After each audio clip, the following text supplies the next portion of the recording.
Hi, I'm Drew, and in addition to being the worship coordinator at Illumin, I co-host the Hearts and Hands podcast.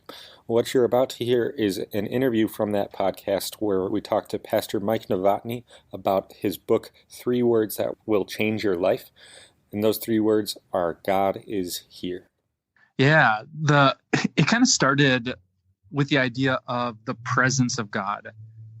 So, if you've read the Bible, you know that one of the most frequently found commands is do not be afraid. And what almost always follows that command is the explanation. God says, for I am with you. And so that was kind of the seed and it popped up in a couple different spots in my life. But this idea that if God is with me, I don't have to be afraid. I could lose everything. I could be King David in the valley of the shadow of death. I could be the Apostle Paul in Philippians, sitting in a jail cell because of some gross injustice, and yet I know the secret of being content. So that idea that wow, God must be so glorious and so wonderful and so much better than I've been thinking about him, that if I could just remember that he is here with me, then something would happen to my fear, that it would start to disappear. So that became this little seed. And then I started reading. I'm kind of if you're taking the Strengths Finders test, I'm an input and learner guy. So I love just devouring information. So I started reading through the Bible cover to cover real fast with a highlighter in my hand to look for anything that talked about the presence of God. And I kind of compare it to, so I'm a classic almost 40-year-old dad who drives a Chrysler Town and Country. Nice. And thank you. I just sense the respect grow on this.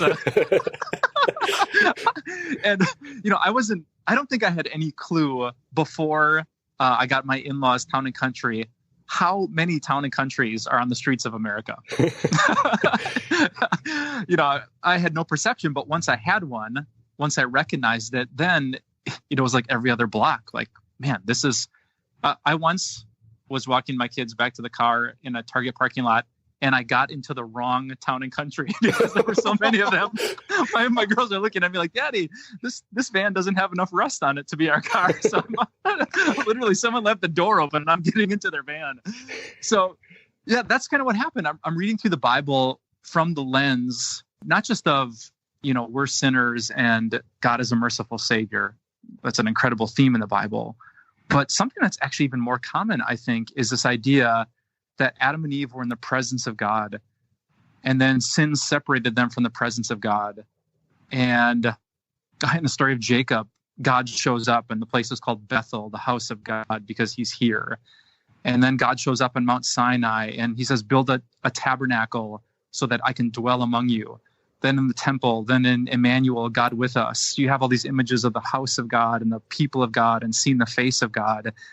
And as I'm kind of tapping into my strengths of learning things, I'm realizing, wow, like this is the theme of the Bible, to be with God, until you end up in the last chapter on the last page of the Bible, that when sin is destroyed and Satan is cast into the lake of fire, God's people, I love this line, will see his face.